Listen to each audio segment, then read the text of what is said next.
기도하겠습니다. 하나님, 감사합니다. 하나님을 아버지라 부를 수 있도록 우리에게 생명을 허락하시고 구원을 허락하심을 감사드립니다. 또 우리에게는 육신의 부모님이 계십니다. 주님, 또 우리는 이제 부모가 되어가고 있습니다. 주여, 그 깊은 아버지 하나님의 사랑을 받기만 했던 우리가 이제는 그 사랑을 전하며 나눌 수 있는 하나님의 귀한 자녀가 되었으니 그 사랑을 우리의 자녀들에게도, 우리의 부모들에게도, 어른들에게도, 우리의 후손들에게도 마음껏 나눌 수 있는 우리 찾으시는 교회와 사랑하는 성도들이 되게 해 주시옵소서. 오늘도 우리는 귀한 생명의 말씀으로 아버지 되시는 하나님의 본심을 깨닫기 위하여 이렇게 모였습니다. 그 빛을 잃은 자들 되지 않고 이제 그 빛을 회복하여 값을 할 수 있는 금과 같은 존재들이 되게 해 주시옵소서. 오늘도 우리는 하나님의 본심에 집중합니다. 근심을 안고 찾아온 모든 이들, 오늘 주님의 본심으로 인하여 그 근심이 온전하게 사라지게 하여 주시옵시고 주의 본심으로 인하여 생명과 은혜와 하나님의 사랑이 가득한 참 생명과 소망의 사람이 되게 하여 주시옵소서. 세상의 모든 근심들 내려놓는다고 내려놓는 것 아니라 하나님의 본심에 집중하는 순간부터 근심이 사라지고 녹아져 버릴 것을 믿사오니 오늘 이 시간에 생명을 다하여 주의 본심에 집중하는 아름답고 복된 자리가 되게 해 주시옵소서. 그리하여 그 주의 본심을 함께 나눌 수 있는 교회 성도들 되게 해 주시옵소서. 주여, 부족한 종이 하나님의 본심을 이제 담아내고자 합니다. 사심과 저의를 담지 않게 하여 주시옵시고 오직 주의 본심을 있는 그대로 사랑하는 성도들에게 담아 전할 수 있도록 허락하여 주시사 지금도 하나님께서 성령을 통하여 말할 수 없는 탄식 가운데에서 우리를 위하여 대신 간구하시며 우리를 바라보시는 주님의 놀라운 은혜 안에서 우리가 오늘 귀한 말씀을 통해 주의 마음의 본심이 더욱 확장되며 더욱 풍성해지는 복된 자리가 되게 해 주시옵소서. 특별히 우리의 사랑하는 어버이인 부모님들이 하나님의 본심으로 인하여 연세가 들어가며 더욱 풍성한 믿음의 삶, 주님의 부름을 받는 그날까지 그 주님의 본심으로 인하여 참 행복한 삶과 여정이 되게 해주시기를 간절히 구합니다. 그 하나님의 은혜가 자자손손 그렇게 본심으로 타고 흘러가도록 허락해 주시옵소서. 이 시간에 지난주에 이어서 지속되고 계속되는 하나님의 본심을 하나라도 놓치지 않고 집중할 수 있도록 기회를 허락해 주시옵소서. 감사드립니다. 우리 구주 예수 그리스도 이름으로 간절히 기도 올리옵나이다. 아멘. 할렐루야. 예, 옆에 있는 분 축복하도록 하겠습니다. 이렇게 축복합니다. 사랑합니다. 축복합니다. 본심입니다. 이렇게 축복하도록 하겠습니다.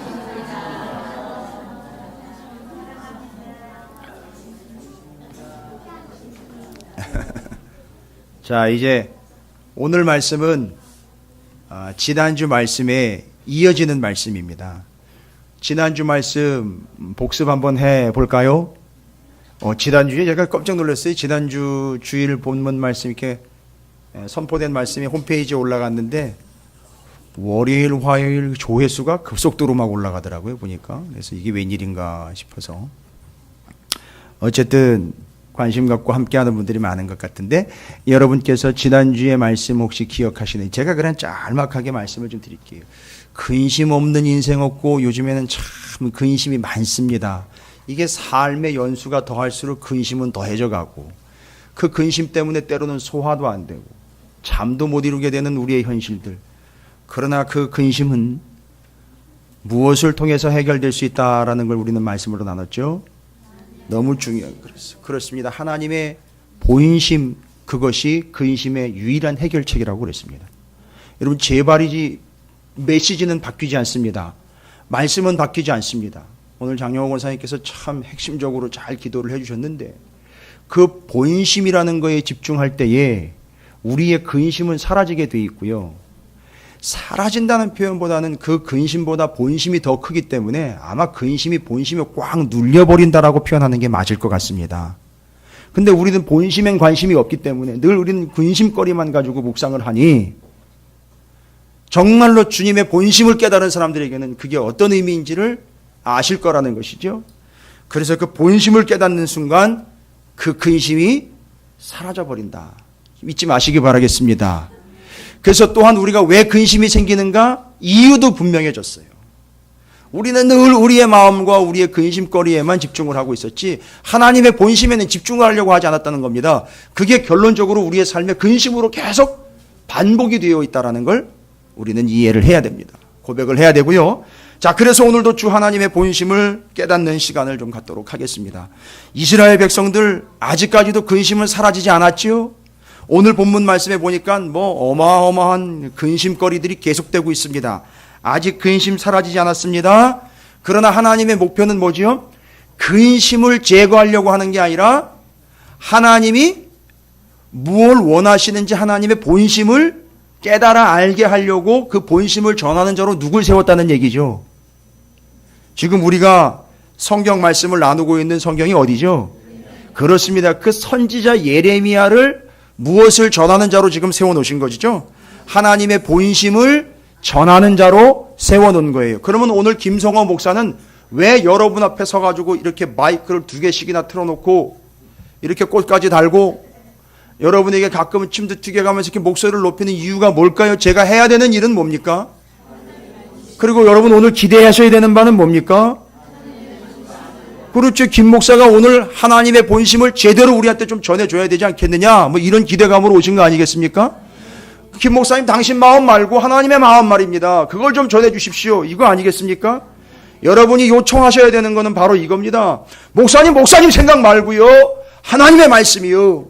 하나님의 생각이요. 하나님의 마음이 뭔지 그걸 일러주십시오. 여러분이 당당하게 요청하셔야 되는 게 바로 그겁니다. 여러분이 언제 어디서든 여러분 혼자라도 집중하고 관심 가져야 되는 거는 내 마음 말고요. 다 알아요. 여러분 마음. 말하지 않아도 알아요. 오죽하면 그런 광고가 나왔겠습니까? 부르진 않겠습니다. 나중에 사서 드십시오. 말하지 않아도 압니다. 그래서 우리는 이 하나님의 본심, 그 본심에 오늘도 다시 집중해 봅니다. 여러분 하나님의 본심을 깨닫게 되면 근심이 사라진다 그랬죠? 구체적으로 어떤 일들이 일어날까요? 좀 오늘 구체적인 이야기들을 좀 해보고자 합니다. 하나님의 본심을 알아내는 순간, 하나님의 본심을 깨닫는 순간 어떤 일들이 일어날까? 너무너무 귀한 말씀이 오늘 기록되어 있어요. 여러분 제가 오늘 여러분 부자로 만들어 드릴게요. 별로 안 믿네. 돈도 없는 양반이 뭐 부자를 만들어 준다고 이렇게. 진짜 제가 여러분들을 오늘 어마어마한 부자로 만들어 드리겠습니다. 믿거나 말거나가 아니에요. 믿는 이들에게는 역사가 나타날 줄로 믿습니다. 자, 그러면 그 하나님의 본심을 깨달을 때 어떤 역사가 구체적으로 나타나느냐? 그렇다면 반대로 하나님의 본심을 깨닫지 못하는 채로 살아가는 이들은 어떤 상태에 머물러 있느냐? 오늘 1절 말씀이에요. 하나님의 본심을 깨닫지 못하고 늘 근심 가운데 자기 마음 중심으로 살아가고 있는 사람들, 바로 그들에게 이런 일이 닥쳤죠. 슬프다. 무슨 일입니까? 근심 어린 일들이 지금 드러난 거예요. 슬픈 일이 드러난 거예요. 자기한테 슬픈 일이 나타난 거죠. 그리고 그들의 현 처지는 어떤 처지라고 나와 있습니까? 금이 빛을 잃고 순금이 변질되었다라고 나와 있습니다. 그러니까 지금 이 상태는 금이 빛을 잃고 순금이 변질되었다. 그런데 뒤에 보니까 2절 말씀에 순금에 비할 만큼 보배로운 시온의 아들들이, 그러니까 누구 얘기하는 거죠? 이스라엘 백성들이 보십시오. 어찌 그리 토기장이가 만든 질항아리 같이 여김이 되었는고. 요거는 이해를 하셔야 돼요. 앞에 있는 1절이 뭘 의미하는지를 이해하셔야 2절이 왜 질항아리가, 그러면 아니 뭐 어떤 그릇은 귀 쓰고 어떤 그릇은 천이 쓴다고 그러는데 그러면 이 그릇의 귀천을 얘기하는 겁니까? 그 얘기가 아니에요. 상당히 중요한 거예요. 오해하시면 안 됩니다. 그러면 여전히 하나님의 본심을 모르는 채로 자기 근심에 쌓여 있는 사람들의 현 처지는 뭐에다가 비유를 했죠? 1절에 금에다가 비유를 했죠. 근데 그게 어떤 금입니까? 빛을 잃은 금, 변질된 순금이다라고 이야기합니다. 그러니까 이게 근심 가운데 쌓여 있는 사람들의 현 처지예요. 빛을 잃은 금이 되었고 변질된 금이 되어버렸습니다. 여러분, 이거 어떻게 해결해야 될까요? 이게 바로 본심을 회복할 때 이 금들에게 어떤 역사가 나타나는지가 오늘 우리가 밝혀야 될 중요한 사실입니다. 오늘 본문에서 이스라엘 형편에 대해서 빛을 잃은 금, 변질된 순금이다라고 이야기합니다. 여러분, 여기 금이라는 것은 특징이 뭐냐면 본문에서 이야기하는 금은 여러분 어떤 특징이 있습니까?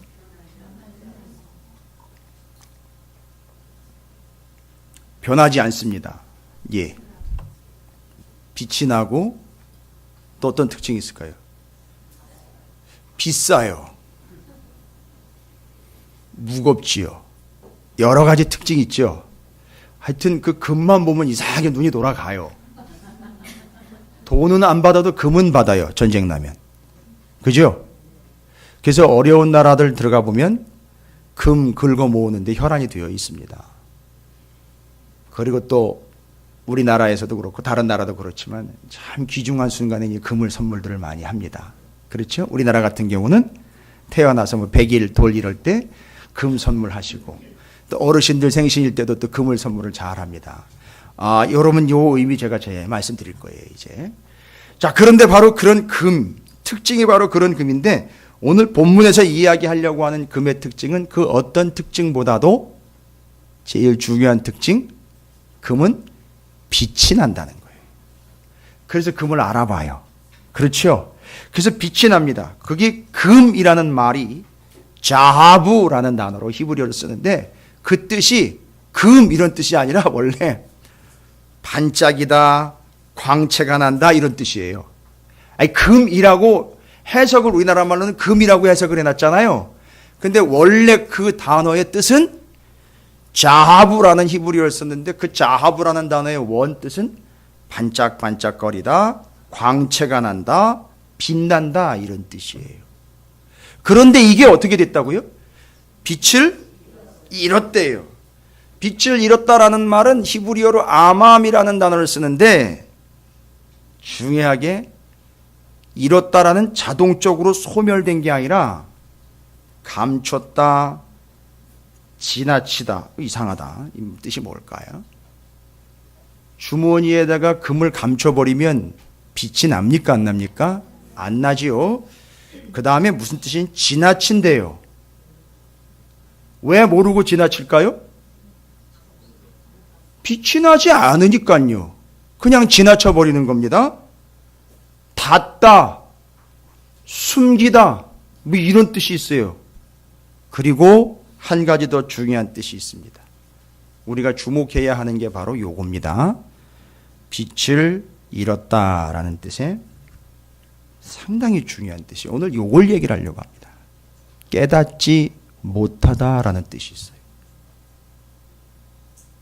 빛을 잃었다라는 게 금 자체의 이야기인 것 같았는데 뒤에 누구한테 비유를 했습니까? 2절에 시온의 아들들 하나님의 백성들이 뭐를 잃었다? 빛을 잃었다. 그러니까 하나님의 아들들이 뭐와 같은 존재였는데? 금과 같은 존재였는데 그 금과 같은 존재들인 하나님의 백성들이 빛을 잃었다. 뭔 얘기입니까? 중요한 이야기입니다.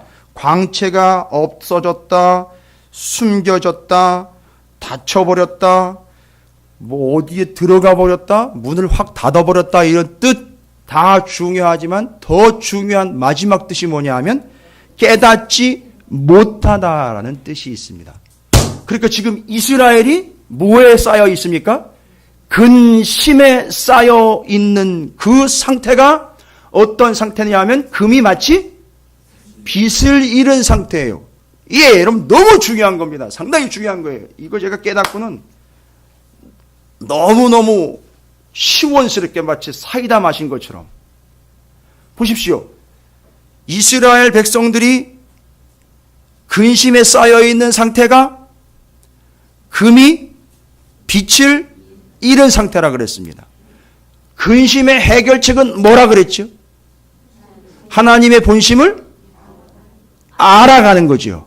하나님의 본심을 깨닫는 거죠. 와우. 그런데 지금 빛을 잃었다라는 그 뜻 가운데에 마지막 뜻에 뭐가 있었다 그랬죠? 깨닫지 못하다. 와우. 그러니까 지금 빛을 잃었다라는 것, 빛이 다시 생겨난다라는 말은 하나님의 마음 본심을 깨닫게 되면 이 금이 어떻게 된다는 거죠?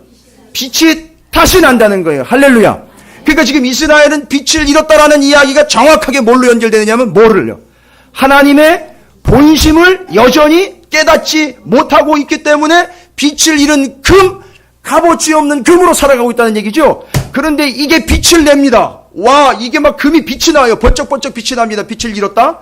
그런데 빛이 나는다라는 것은 아까도 말씀드렸죠? 깨닫다. 깨닫지 못하다가 빛을 잃었다인데 빛이 나기 시작한다라는 말은 깨닫기 시작했다라는 얘기입니다. 할렐루야. 이게 딱 맞아 떨어지는 거예요. 그래서 빛을 잃었다, 빛을 찾았다. 아, 그러니까 빛을 찾았다라는 말은 하나님의 본심을 깨달았다는 얘기예요. 그러니까 지금 본심을 깨달으면 뭐가 돼버리느냐 하면 빛을 찾은 금덩어리가 된다는 얘기입니다. 됐습니까? 제가 분명히 여러분 부자 만들어야 된다 그랬죠?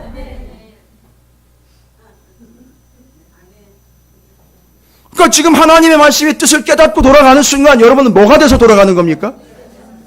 아이, 또 갑자기 또 부자가 된다고 자꾸만 얘기를 하니까 뭐가 되는 거죠?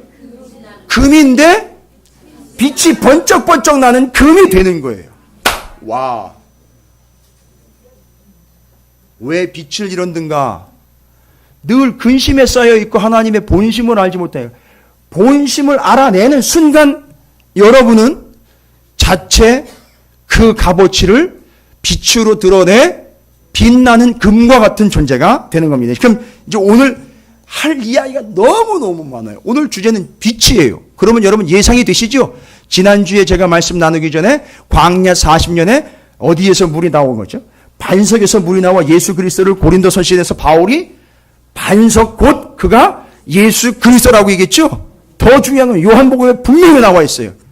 내가 세상에 빛으로 왔다 그러세요. 그러니까 예수 그리스도를 이 본문을 이해 못하면 절대 이해가 안 되는 겁니다.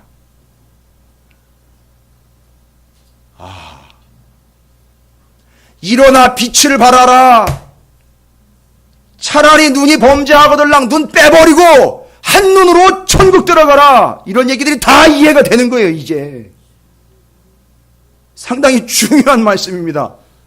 와, 여러분 깨닫지 못한다라는 말이 바로 이걸 이야기합니다. 빛을 잃었다.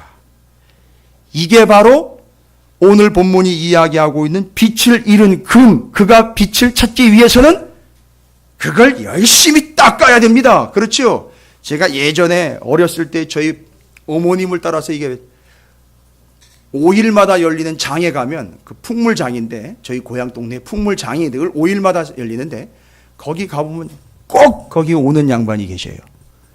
누구냐 하면 그 이상한 약품 갖다가 가만히 깔아놓고 앉아가지고서 양은 냄비서부터 시작해가지고 그 옛날 그 시퍼렇게 변한 동전 갖고 그거 깔고 앉아가지고 그거 싹 닦아내는데 아주 번쩍번쩍 빛이 나더라고요. 신기할 정도로. 어쨌든 간에 그런 추억이 지금 떠오르게 되는 이 귀한 비유를 통해서 지금 우리는 여러분을 어떻다 저렇다라고 평가하는 게 아니라 지금 우리는 근심에 쌓여있는 빛을 잃은 금덩어리 같은 존재로 지금 살아가고 있다면 여러분 이제 우리의 값어치가 제대로 드러나면 우리가 빛을 내기 위해서는 중요한 사실 하나, 빛이 난다라는 말은 다른 말이 아니에요. 여기서 깨닫지 못하느냐 깨닫느냐가 관건이라는 것이죠. 그러니까 여기서 답이 다 나왔어요. 여러분 하나님의 본심으로 어떻게 해야 되는 거죠? 깨달아 아는 것이 바로 그가 어떤 존재가 되는 거죠? 그렇지요. 여기서 이게 빛을 잃은 걸 다시 찾는 겁니다. 여러분 오늘 꼭 빛을 찾아가시기 바랍니다. 빛이 난다라는 걸 이야기하는 거예요. 여러분들이 스스로 빛을 내는 게 아니라 깨달음을 통해서 여러분에게서 그 빛이 나오게 되어 있습니다. 그 예수 그리스도로 지금 연결되기 위해서 지금 제가 말씀드리는 거예요. 자, 그러면 우리가 이미 말씀을 나눈 욥기서 말씀을 제가 한 구절만 읽어드릴게요. 욥기 23장 10절에 그러나 내가 가는 길을 그가 아시나니 그가 나를 단련하신 후에는 내가 순금같이 되어 나오리라. 무슨 얘기일까요? 확실하게 정리가 끝내버립니다. 그 불 속에서 본인이 뭐와 같이요? 금과 같이 뭐가 돼요? 단련이 되어서 지금 욥이 그 무지막지한 고난 가운데 있지요? 그 고난 가운데에서 뭐가 되어 나온다는 겁니까? 순금과 같이 나온, 여기 순금이 바로 오늘 이야기한 순금, 그 금이라는 거 똑같은 단어예요. 그러면 그런 고난 불덩어리 속에서 순금이 되어 나온다라는 말은 오늘 여러분께서 제가 설명해 드린 그 본문으로 이야기하면 어떻게 해서 나온다는 거죠? 고난 중인데도 그 극심한 고통 중에서도 순금이 되어 반짝반짝 빛나면서 나온다는 거잖아요. 그러면 뭐가 어떻게 돼서 나온다는 얘기입니까? 하나님이 왜 욥을 고난 가운데 넣어 놓았는지를 깨닫고 나온다는 것이죠. 깨닫게 된다는 것이죠. 그게 순금 이야기의 본질인 겁니다. 그래서 욥은 그 순금과 같이 되어서 본인이 반짝반짝 빛나는 자기 값어치를 드러내는 존재가 아니라 하나님 아버지의 본심을 깨닫게 되어서 반짝반짝 빛나는 순금이 되었다라는 거예요. 이게 뒤에 가보면은 욥이 갑절의 은총을 받게 되는 것, 깨달았다는 얘기잖아요. 뭘 깨달았습니까? 뭘 보고요? 고난을 보고 뭐라는 걸 깨달았습니까? 중요한 얘기 제가 마지막 시간에 분명히 얘기 드렸어요. 변장된 축복이었다라는 걸 깨달았어요. 그러니까 정금과 같이 된 겁니다. 그러니까 하나님의 본심을 깨달으니까 이게 정금이 된 거지. 자기가 아무리 갈고 닦는다고 스스로 정금이 되는 게 아니라는 얘기야. 하나님의 본심을 알아내는 순간 그 존재가 뭐가 됩니까? 전금, 순금이 되어서 빛을 발하는 욥과 같은 존재가 되었다라는 거죠. 깨닫게 되었다라는 겁니다. 여러분이 하나님의 마음이 말씀을 깨닫는 순간 그냥 알고 이해하고 성경 지식이 이렇게 많아지는 존재가 되는 게 아니라 하나님의 진짜 마음이 뭔지를 아는 사람은 그 금과 같이 빛나는 존재라는 거예요. 미안한 얘기인데 아무나 빛나지 않습니다. 교회 가보면 번쩍번쩍 빛이 나야 되잖아요. 이렇게 여러분이 앉아 계시면 제가 눈을 뜰 수 없을 정도로 있어야 되잖아요. 제가 눈을 동그랗게 뜨고 있잖아요, 지금. 이건 뭔 얘기입니까, 그러면 이거는? 빨리 빛내시기 바랍니다. 그 빛은 어떻게 찾는다고요? 내가 닦는다고 되는 게 아니에요. 하나님의 본심을 깨닫는 순간 그 빛을 잃었던 금이 빛이 나게 된다는 겁니다. 할렐루야. 그렇구나. 그 얘기가 하나님의 뜻을 깨닫는 게 빛 나게 되는, 빛을 찾게 되는 금덩어리 이야기인 거예요. 여러분 옆에 있는 분 축복하시기 바라겠습니다. 뭐라고 축복하느냐? 다시 빛나시기 바랍니다. 라고 축복하시기 바라겠습니다.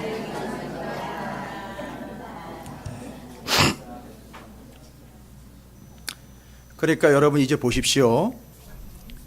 성경에 상당히 중요한 편, 별과 같이 빛난다, 금과 같이 빛난다. 그렇지요? 이 표현이 뭔 표현인지 아시겠어요? 그냥 지잘났다가 아니라는 거죠? 깨달았다는 얘기예요. 뭐를요? 하나님의 본심을 깨달았다는 거죠. 이제 그런 의미로 제가 말씀드립니다. 제가 성도들을 수천 명, 수만 명을 상대해 보진 않았지만 그래도 꽤 많이 상대해 봤어요. 그러면 제가 이제 이쯤 되면 아니요, 목회 3, 40년 해가지고 되지 않는 일이에요. 이제는 제가 확신하게 얘기 드릴 수 있어요. 만나서 대화 몇 번 나눠보면 이게 빛을 잃은 금덩어리구나, 빛나는 금덩어리구나 알 수 있을까요, 없을까요? 예?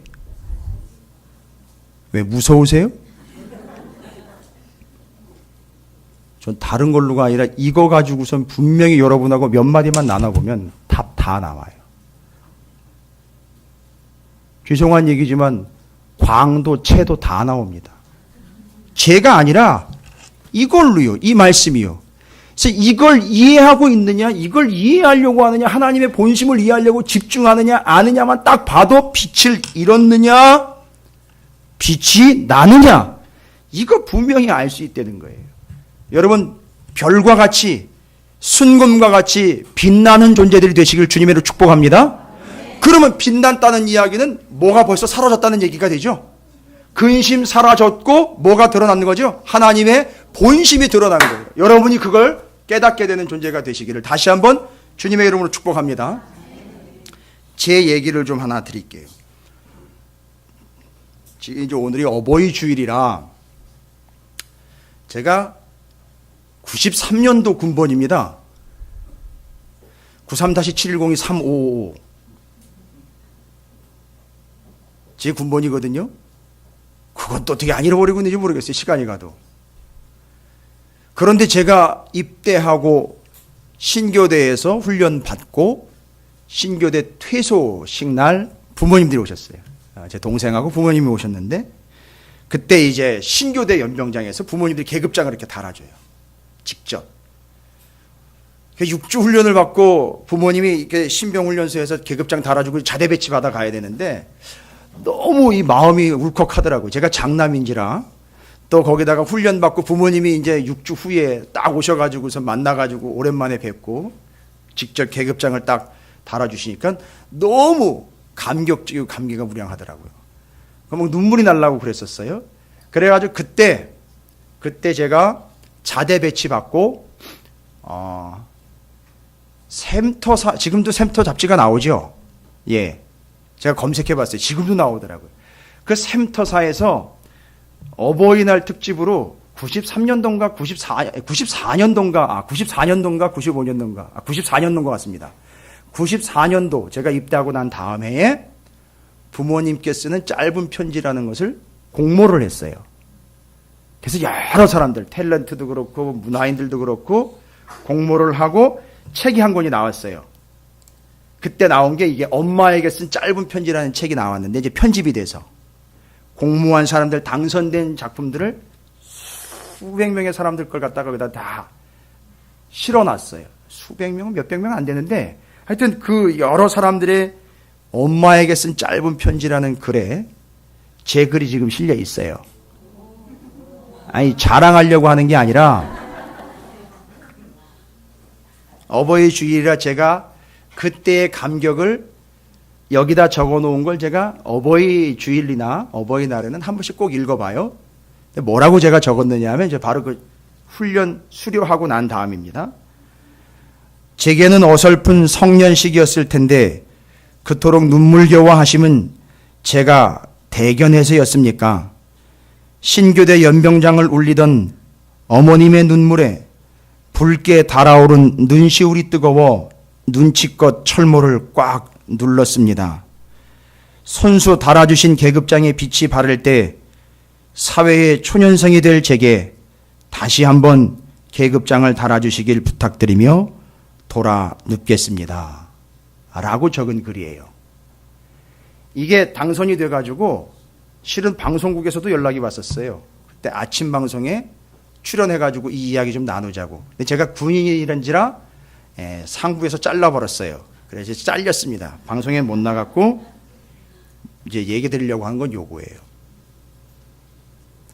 나중에 얘기를 들어보니까 저희 어머님한테 요 샘터사에서 금반지 만들어가지고 금반지를 저희 어머님한테 선물로 드렸대요. 글은 제가 쓰고 선물은 어머니가 받았어요. 자, 무슨 얘기냐? 이거예요. 부모님에게 금반지가 선물로 갔다는 이야기는 제가 해석하는 거예요.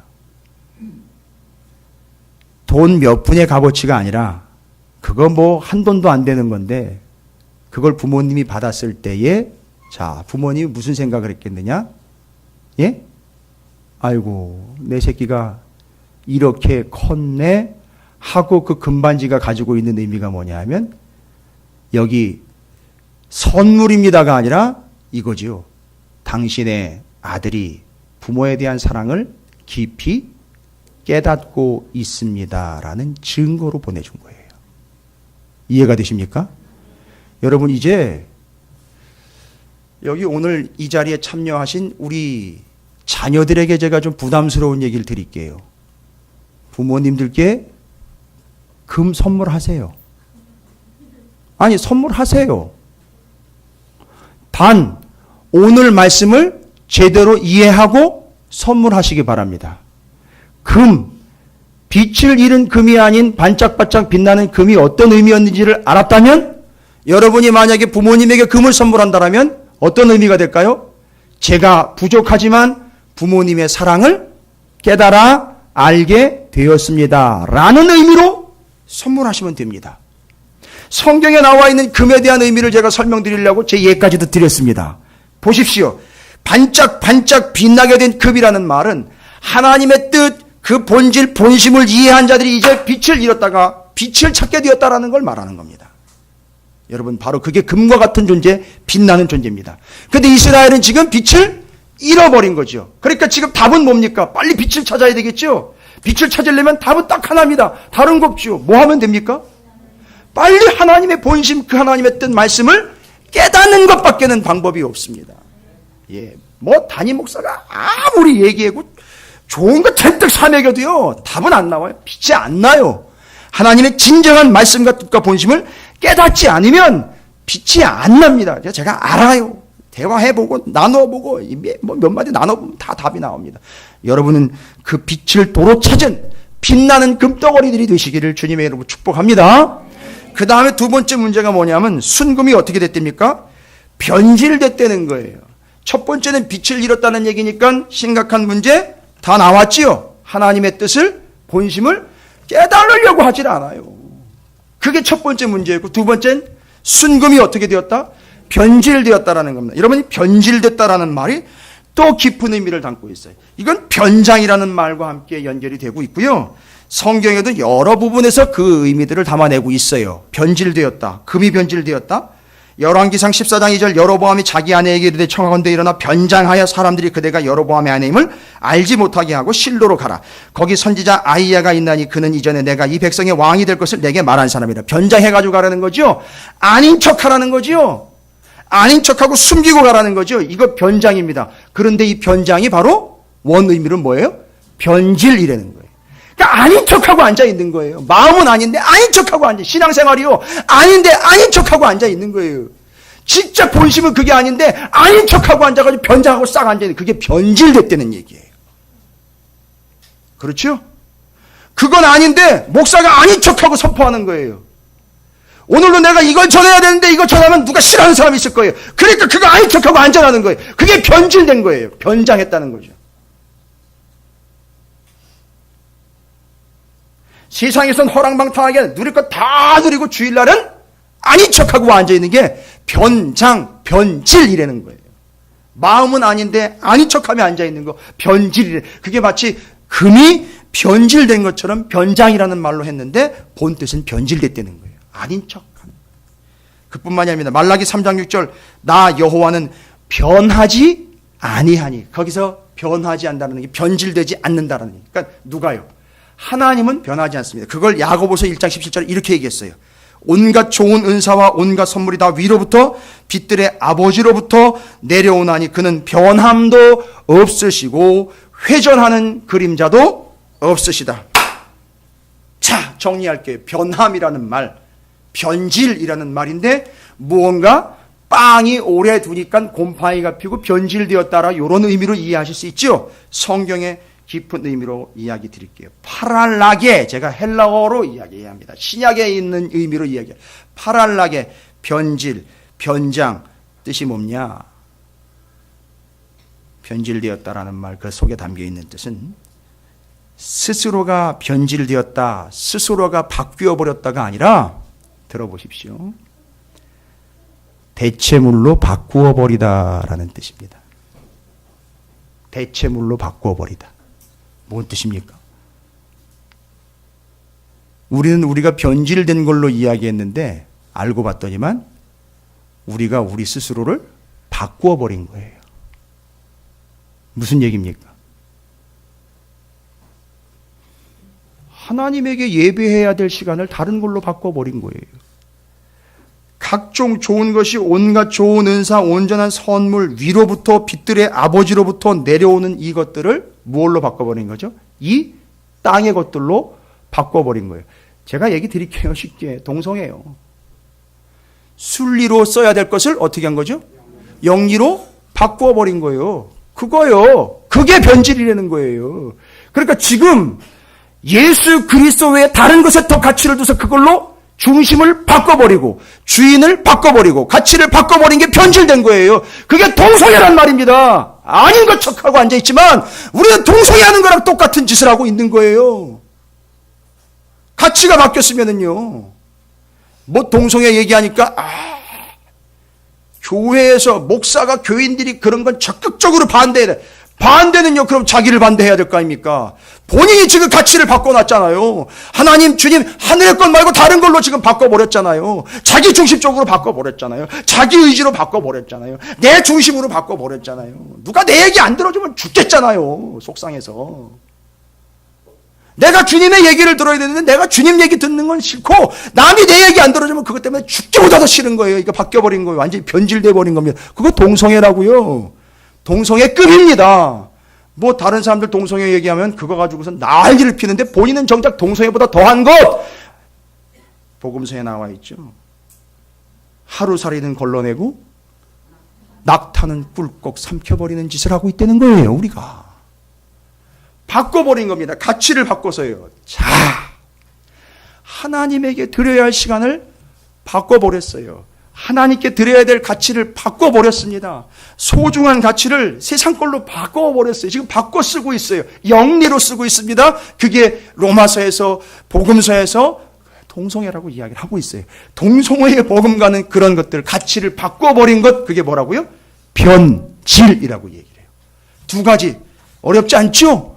여러분, 금이 빛을 잃고 순금이 변질됐어요. 그게 누구라 했습니까? 금과 순금이? 하나님의 자녀들이 그렇게 빛을 잃었고 어떻게 됐습니까? 변질되었다. 첫 번째 빛을 잃었다는 얘기는 뭐 하지 못하고 있다는 얘기죠? 하나님의 뜻을 깨닫지 못하고 있고 깨달으려고 하지도 않아요. 두 번째는 변질되었다라는 말은요. 가치를 바꿔버렸어요. 중심에 지금 주님이 있어야 되는데 그거 말고 다른 게 들어와 있어요. 그러면 그게 변질된 겁니다. 어디에 해당한다 그랬죠? 급이다. 동성애급에 해당한다 그랬어요. 이거예요. 그러니까 지금 이스라엘은 근심 덩어리인 거예요. 근심의 연속입니다. 심각한 상태입니다. 큰일 났습니다. 지금 상황에서 해결책은 다른 해결책이 없지요. 뭡니까? 두 가지. 하나님의 본심을 깨닫고 빨리 가치 중심을 본질적으로 회복하셔야 돼요. 무엇 중심으로요? 그 하나님 중심으로 빨리 돌아와야죠. 됐습니까? 근데 왜 이런 일이 발생이 됐을까요? 아니, 왜 하나님의 본심을 이해하지도 못하고 자기의 가치의 중심에다가 엉뚱한 걸 갖다 놓는 이런 심각한 일이 발생이 됐을까요? 그 이유를 뒤에서 설명하고 있어요. 그게 누구의 얘기로 지금 빗대가지고 얘기하냐면 13, 14절이에요. 제가 여러분들에게 좀 세게 얘기를 드렸지만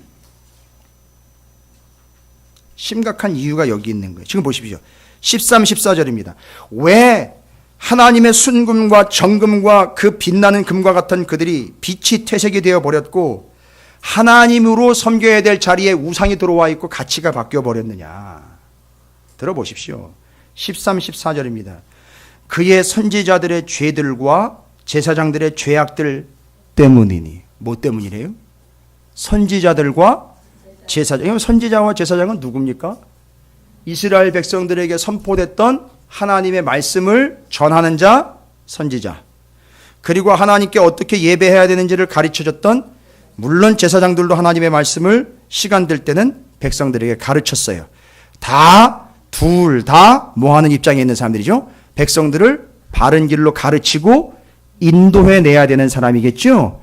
그런데 그들이 뭐 했답니까? 14절에 보니까 그들이 거리에서 뭐예요? 오히려 맹인같이 방황했다라는 얘기입니다. 이게 뭔 얘기입니까 도대체? 맹인같이 방황했다. 무슨 얘기냐? 되려 이 사람들이 뭐가 되어서요? 맹인이 되어 아무것도 모르는 백성들을 맹인인 채로 어떻게 해요? 구덩이로 끌고 가고 있는 형상을 지금 만들어낸 거예요. 자, 그러면 이 두 존재가 했던 심각한 일이 뭘까요? 아까 금이 어떻게 됐다 그랬죠? 빛을 잃었고 변질. 그러니까 이 두 존재가 무슨 짓을 한 겁니까? 백성들이 빛을 잃게 해버렸고 변질되게 했어요. 그러면 무슨 얘기예요? 이 사람들이 한 짓이 뭐예요?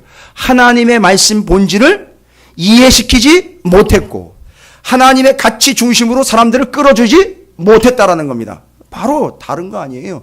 여기 서가지고 하나님의 말씀과 본질과 중심을 제대로 전했어야 하는데 그걸 제대로 전하지 못한 결과 이스라엘 백성들이 빛을 잃고 변질되게 만들어버린 주범이 누구냐? 선지자와 제사장들이라는 얘기예요. 그들이 하나님의 말씀을 있는 그대로 전하지 않은 결과예요. 마태복음 15장 14절 그냥 둬라. 그들은 맹인이 되어 맹인을 인도하는 자로다. 만일 맹인이 맹인을 인도하면 둘 다 구덩이에 빠지라 하시니. 지금 어떤 형상입니까? 이스라엘이. 지금 현재 예레미야 애가 4장에 나와 있는 현실이 맹인이 맹인을 끌고 다니고 있는 현실이라는 걸 지금 얘기해 주고 있는 거예요. 이게 얼마나 심각한지 아시겠습니까? 그리고 그 선지자들과 제사장들이 하나님의 본심을 이해시키는 데 집중하지 않은 거예요. 빛을 잃었습니다.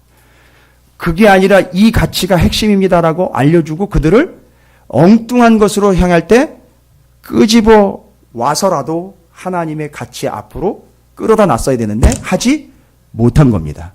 여러분, 욕하셔도 좋아요. 그런데 그렇게 한다고 또 요즘엔 그것도 싫어하는 사람들이 한둘이 아니에요. 이거 어떻게 해결을 해야 될까요? 답은요, 죄송합니다만 성도들에게 있지 않습니다. 문제가 선지자와 제사장에 있었던 것처럼 답도 선지자와 제사장들에게 있어요.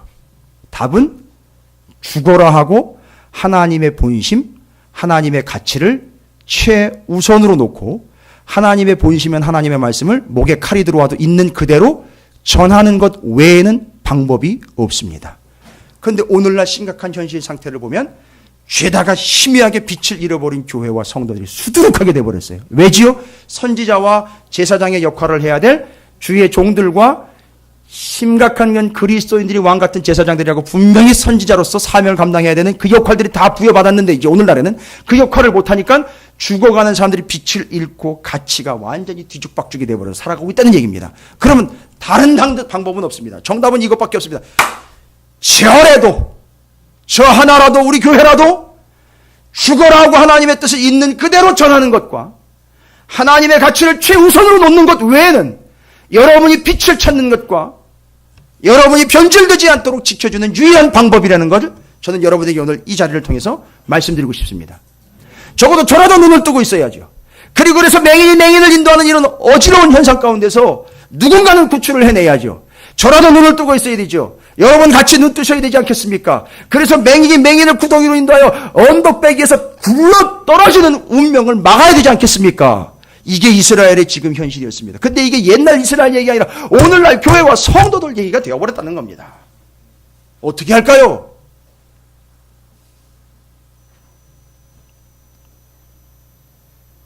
요한복음 8장 12절입니다. 예수께서 또 말씀하여 이르시되 나는 세상의 빛이니 나를 따르는 자는 어둠에 다니지 아니하고 생명의 빛을 얻으리라. 할렐루야. 그러니까 선지자와 제사장들이 한 짓은 아주 극악무도한 짓이에요. 하나님의 말씀을 있는 그대로 전하지 않았다는 얘기는 빛인 예수 그리스도를 전하지 않았다는 얘기예요. 이 강대상에서 예수를 전하지 않고 엉뚱한 것을 전하고 있다면 다 망하자고 덤비는 거예요.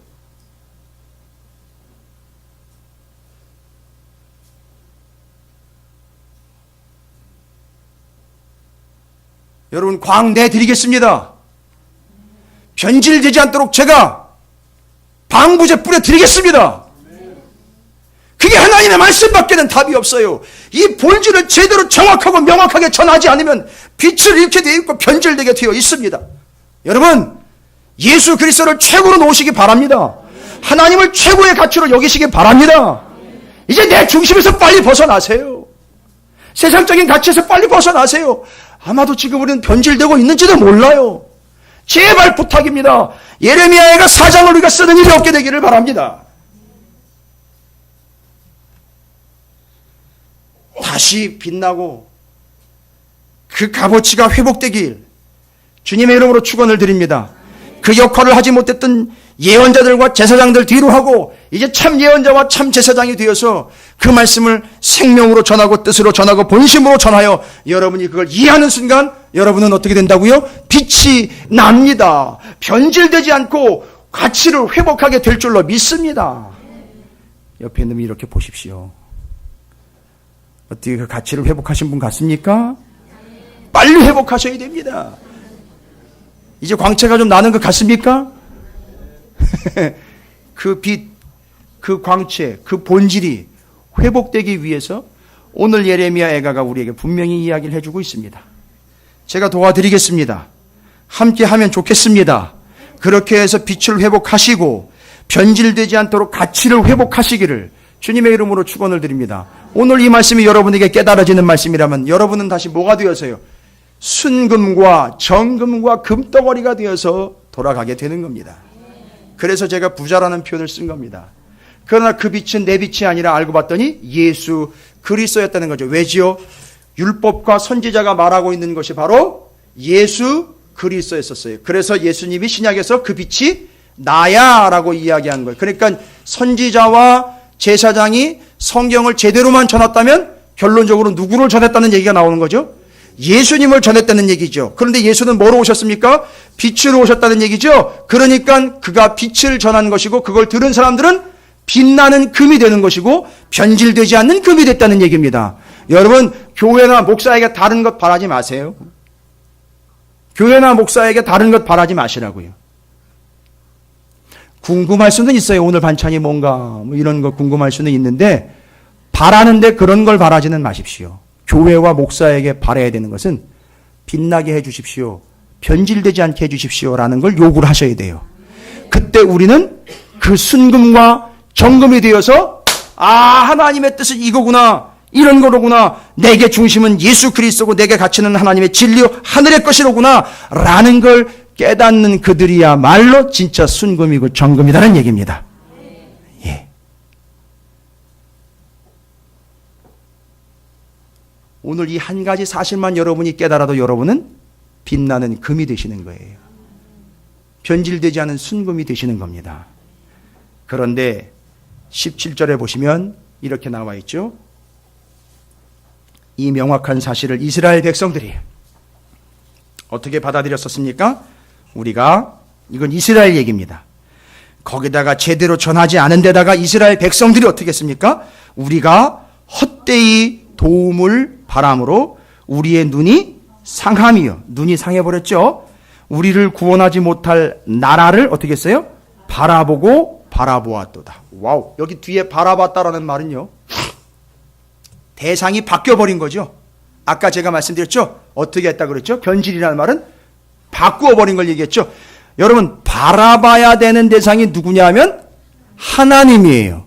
그런데 하나님 말고 우상을 바라보게 됐죠. 그러니까 어떻게 한 거죠? 하나님과 우상을 바꿔버린 거예요.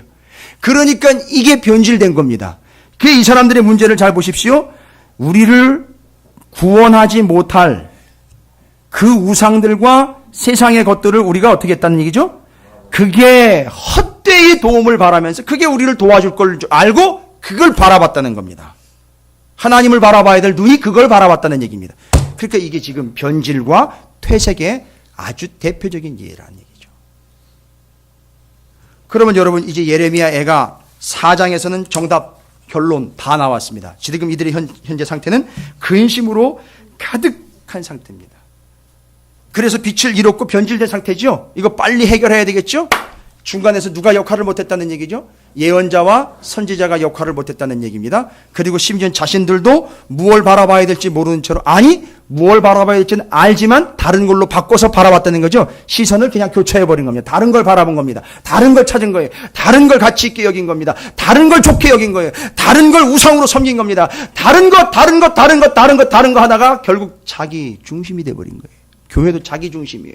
자기 얘기 안 들면 다 짜증내는 거죠. 자기 중심으로 돌아가야죠. 자기 의견을 들어주지 않으면 짜증내면서 교회 바꾸는 거죠. 바꾸는 거예요. 그거 바꾸는 거예요. 바꾸는 거예요. 그거 바꾸는 거예요. 바꿔 쓰는 거예요. 바꾸는 거예요. 그게 바로 동성애와 마찬가지인 바꾸어 쓴 변질을 이야기하는 겁니다. 아주 변질돼 버렸어요. 아주 심하게 변질돼 버렸습니다. 툭하면 얘기해요. 뭐 교회가 여기밖에 없어 바꿔버리면 되지. 목사가 저 사람밖에 없어 바꿔 쓰면 되지. 이렇게 바꿔버렸다는 거예요. 아, 친구가 저거밖에 없어 다른 친구 사귀면 되지. 계속 바꿔버리는 거예요. 심각해졌습니다. 여러분, 식사하시기 전에 너무 심각한 얘기들로 계속 일관되고 있습니다. 그런데 이게 심각한 오늘날 현실이에요. 누가 얘기 안 하면 들어먹지를 않아요. 얘기 안 하면 자기가 잘못한지도 모릅니다. 내가 엉뚱한 걸 바라보고 있는지도 인정도 안 해요. 자기 중심에 자기만 지금 바라보고 있는데도. 여러분이 동의해 주셨기 때문에 제가 전하는 거예요. 이들이 왜 이렇게 빛을 잃고 변질되어 버리냐. 아까 예언자와 선지자, 그 다음에 제사장 이야기를 분명히 드렸어요. 저와 같은 사람들이 똑바로 안 하면 끝나는 겁니다.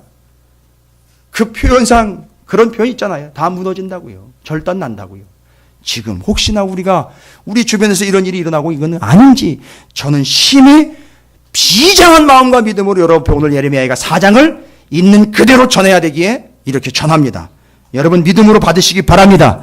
이게 이해가 되고 깨달아지고 중심이 바뀌어버린다면 여러분은 오늘 저 문을 나갈 때 반짝반짝 빛나는 순금과 정금과 되고 변질되지 않은 가치 중심이 다시 회복되어 정말 순결한 금이 되어 욥처럼 그가 나를 단련하신 후에 내가 정금과 같이 나오리라 그렇게 될 줄로 믿습니다. 그래서 신약에서 얘기한 게 바로 그거예요. 바로 그겁니다. 신약에서 얘기한 게. 여기 엉뚱한 거 바라본 것 때문에 큰일 나는 이야기 얘기 드렸죠? 17절에 헛된 도움을 바라면서 바라봤죠? 그래서 제가 아까 얘기 드린 거예요. 마태복음 18장 9절 이겁니다. 만일 내 눈이 너를 범죄하게 하거든 빼어 버려라. 한 눈으로 영생에 들어가는 것이 두 눈을 가지고 지옥불에 던져지는 것보다 나으니라. 여러분 어떻게 해야 될까요?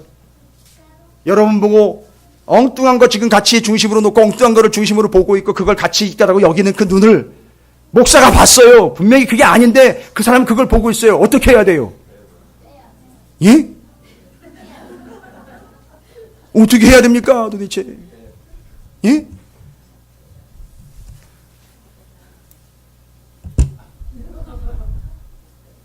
그렇게라도 해야죠. 왜요? 한 눈만 가지고라도 어디를 들어가게 만들어야 되니까요. 천국 들어가게 만들어야 되니까요. 그거 보지 말고 가치를 그거에다 두지 말고 이걸로 빨리 바꾸라고 얘기해야 되지 않습니까? 이게 하나님 말씀이라고 깨닫게 해줘야 되지 않겠습니까? 그게 바로 우리가 해야 될 것, 서로가 해야 될 역할, 제가 해야 될 역할입니다. 마가복음 9장 47절에 똑같은 얘기가 하고 있어요. 똑같이 얘기합니다. 만일 내 눈이 너를 범죄하게 하거든 빼버려라. 한 눈으로 하나님 나라에 들어가는 것이 두 눈을 가지고 지옥에 던져지는 것보다 나으니라. 얼마나 중요한지 아시겠죠? 예. 근데 이 본문의 권유를 자기 스스로 자기 눈을 알아서 빼 이러니까 안대만 싹 하고 나와가지고선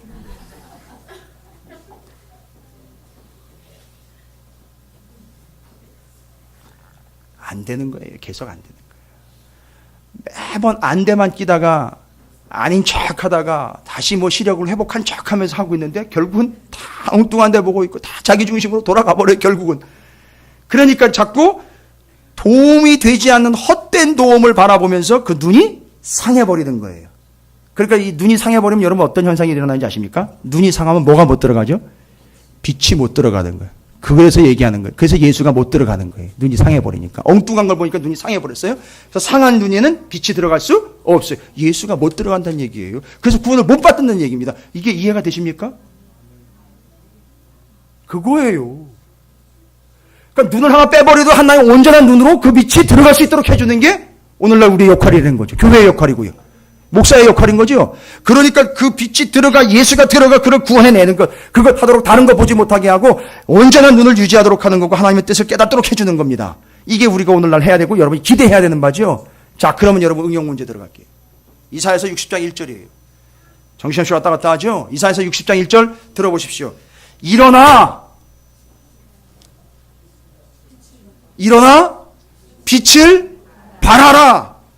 이는 내 빛이 이르렀고 여호와의 영광이 내 위에 임하였으니라. 야, 보십시오. 일어나 뭐 하랍니까? 빛을 발하래요. 그럼 이게 정확하게 정리가 되냐? 이게 무슨 얘기인지. 일어나 빛을 발하라는 얘기는 오늘 예레미야가 4장 1절 얘기가 다 해결됐다는 얘기 아닙니까? 그러니까 일어나. 그럼 지금 누가 일어나는 거죠? 오늘 본문으로 이야기하면 이스라엘이 어떻게 된 상태를 이야기해야 되죠. 그 빛을 찾은 금, 변질되지 아니한 순금, 일어나라는 얘기죠. 빛을 발하라는 이야기는 빛을 아까 어떻게 해서 잃었죠? 그렇지요. 일어나 빛을 발하라는 이야기는 깨달았으면 좀 일어나라는 얘기인 거예요. 잘난 척 하라는 게 아니라 내가 예수 믿는다라고 드러내라는 얘기가 아니에요. 그런 척은 다 할 수 있어요. 누구든지. 교회 열심히 일하는 척은 다 할 수 있어요. 그러나 하나님의 뜻을 깨달아 전하는 자는 아무나 하는 게 아닙니다. 그런데 이게 지금 일어나 빛을 발하고 있다는 얘기는 그게 빛을 찾았다는 거예요. 빛을 잃었던 금덩어리가요. 그러니까 뭐로 어떻게 했다는 거죠? 하나님의 뜻을 깨닫고 빛을 발하라는 얘기는 그 깨달은 바를 어떻게 할 수 있다는 얘기죠? 전할 수 있는 거예요. 이게 일어나 빛을 발하는 분명한 본질적인 얘기입니다. 그 다음에는요, 두 번째 순금이 어떻게 됐다는 거죠? 변질되지 않고 회복이 됐다는 얘기죠. 그러니까 이 사람이 이제 가치가 뭐가 된 거죠? 오직 그의 가치는 하나님, 우리 구주 예수 그리스도. 그러니까 여기서 또 나오는 거예요. 나는 주님 한 분이면 충분합니다. 오직 예수, 이 이야기인 거예요. 그래서 일어나 빛을 발한다라는 이야기는 그 안에 이 두 가지가 다 담겨 있는 겁니다. 여러분, 일어나 빛을 발하시기 바라겠습니다. 두 가지가 해결되면 돼요. 다른 거 아니죠? 하나님의 본심을 늘 말씀으로 깨달아 가십시오. 가치의 중심이 뭐가 돼야 되는 거죠? 오직 예수, 오직 진리, 하늘의 것이 가치의 중심이 돼야 됩니다. 이거 다른 걸로 바꾸지 마십시오. 그러면 결론은 두 가지죠. 바꾸거나 깨닫지 못하게 되면요, 빛을 잃거나 변질된다는 얘기죠. 누가 중간에서 잘못된 역할을 하면 이거 큰일 난다는 얘기죠. 선지자와 제사장이 이 역할 제대로 못하면 큰일 나는 거죠. 나라 말아먹는 거지요. 근데 하나님의 나라, 교회 나라 말아먹는 거지요. 성도들 말아먹는 겁니다. 그러니까 저와 같은 자들 정신 바싹 차려야 돼요.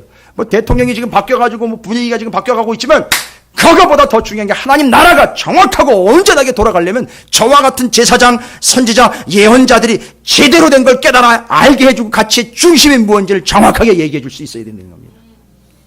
그러니까 다른 거 기대하시지 말라는 거예요. 큰일 납니다, 여러분. 다른 거 자꾸 붙잡다가는 빛을 잃어버립니다. 변질되어 버리는 거예요. 교회와 성도가요. 제가 할 수 있고 유일하게 해야 하는 일은 그것밖에 없습니다. 그리고 우리는요, 오늘도 우리가 이야기한 건 눈이 상해버렸다 그랬잖아요. 여러분, 눈이 상하도록 왜 엉뚱한 걸 쳐다봅니까? 안 되지요. 그럴 경우에는 어떤 심각성입니까? 눈을 빼버리고라도 천국 가자는 얘기 아닙니까? 여러분, 각오가 되어 계십니까?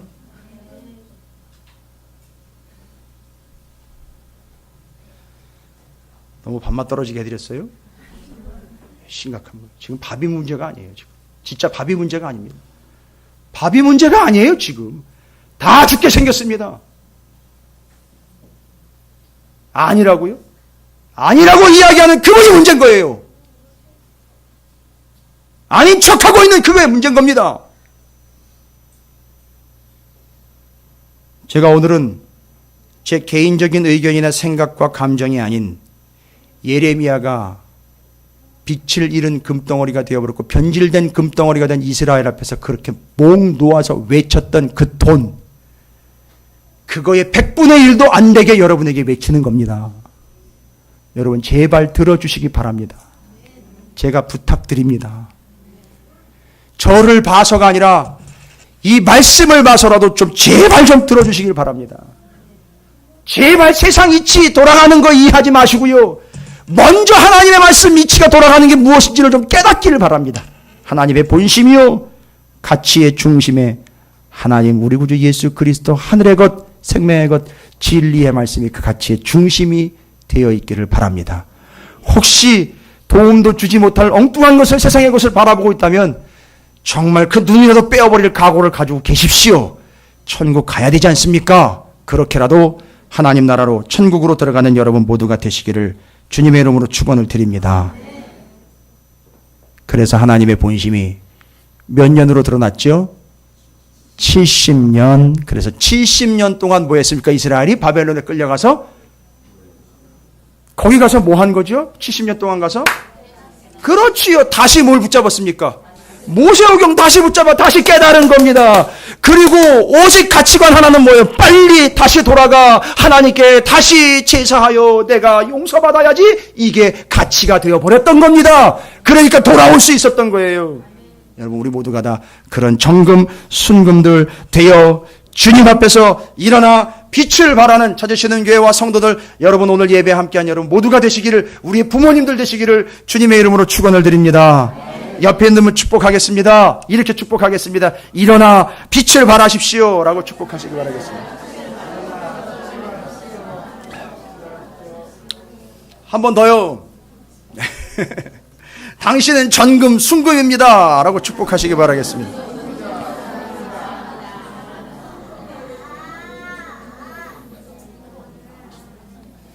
됐죠? 여러분의 은행 잔고를 제가 잔뜩 높여드렸습니다. 여러분의 가정의 가치가 이제는 완전히 달라진 겁니다. 엄청난 값어치가, 지금 집마다 좀 차이가 있지만 식구들이 많은 데는 한 4덩어리 5덩어리가 되네요. 지금 보니까. 예, 축복합니다. 정말 말씀 딱 끝나고 나니까 진짜 여러분 빛이 나네요. 이 말씀을 깨달으신 바, 이해되신 바 저는 믿습니다.